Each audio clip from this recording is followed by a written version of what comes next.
Ngibi ibintu bitatu bitegerezwa kuzohinduka mu buzima bwawe. Uko vyogenda uko ariko kose ibi bintu bizotegerezwa guhinduka.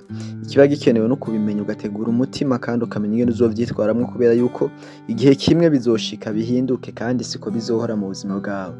Kandi ibi bintu akenshi usanga arivyo turabirako cane ariko tukibagira yuko bishobora guhinduka. Ikaze kuri Juice. Uyu munsi ngiye kukubwira ibi bintu bitatu.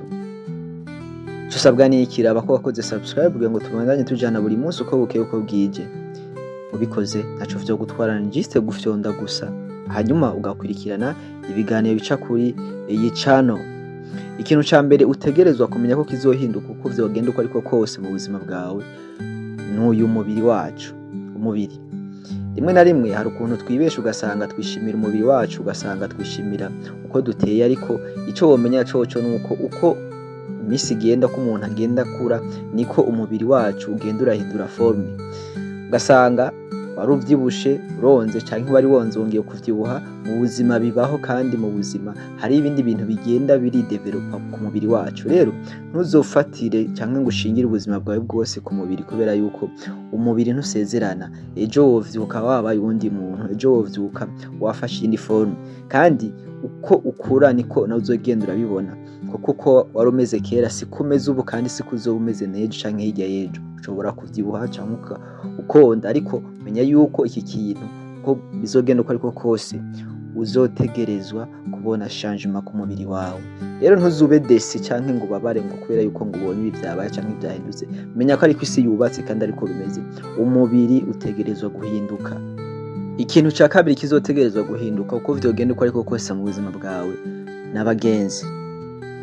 Abagenzi turahura hama tukamarana igihe cabo kigeze ko bava mu buzima bwacu bakagenda. Ari nkuko natwe tuba abagenzi b'abandi, igihe cacu kigeze ko tuva mu buzima bwabo tukagenda.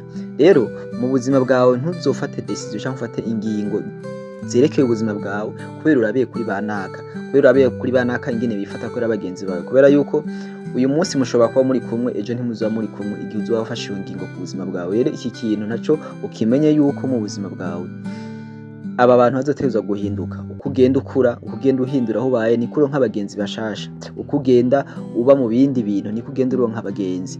Uzorabe n'abantu mwakuranye canke abo mwiganye, mwari abagenzi kera ariko uyu munsi mushobora kuba muri abana ya stati mugifitaniye nimero canke mutazifitaniye, ariko mwari abagenzi fafa. Hari nabo muhura nyene mugatwenga mugabo atari nka kera kandi mwigeze kuba abagenzi. No kuvuga ngo buri muntu wese w'umugenzi wawe afise igihe mu buzima bwawe.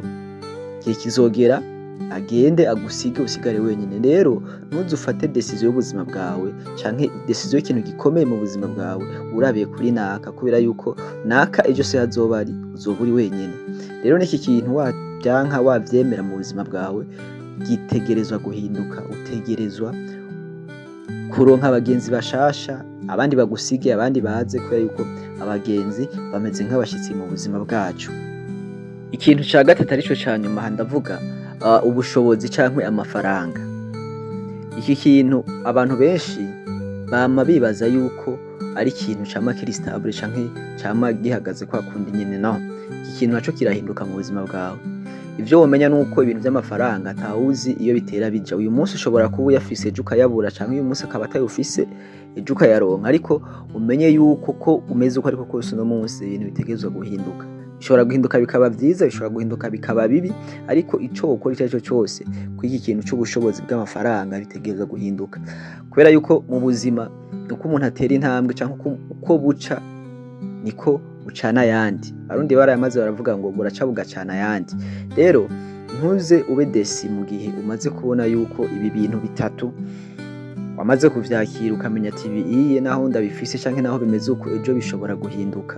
Ejo bishobora kumera nabi canke ejo bishobora kuba vyiza gusumba, ariko ubeho uzi neza yuko ibintu bishobora guhinduka. Ku cerekeye c'amafaranga coco nta vyinshi nobivuga kuko murabizi namwe ko ari ibintu byo kuduga no kumanuka. Uyu munsi umuntu ashobora kuba ari hejuru ukamusanga hasi, wari hasi ukamusanga hejuru, ibintu bikagenda gutyo.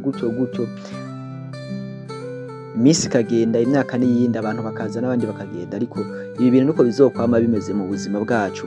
Rero warukwiriye kumenya ibi bintu kugira ngo nivyashika uzumenya ati ibi bintu n'ubundi nari nzi ko bizohinduka, kubera yuko ikintu gishitse wari ukizi canke wari ukiteguye ntikikubabaza nko gusumba ko ikintu kiza utari ukizi canke utari uciteguriye. Rero ibi ni bimwe mu bintu bitatu mu buzima bw'ubuntu bishobora guhinduka akanya kariko kose, umwanya utiteze, mw'isegonda rimwe gusa ukabona ibi bintu birahindutse vyose, ivyo wari wizeye sivyo bibaye, canke wari wizeye bito ukabona bibaye binini gusumba. Wakoze kumviriza ikiganiro. Nimba ari igitekerezo ufise wotwandikira muri commentaire, hanyuma nimba ari ikiganiro arico kigufashije nawe nyene twandikire muri commentaire. Jewe wumva ni Lloyd Juif kuri Juif Edge, mubandanye mukora subscribe, murakoze.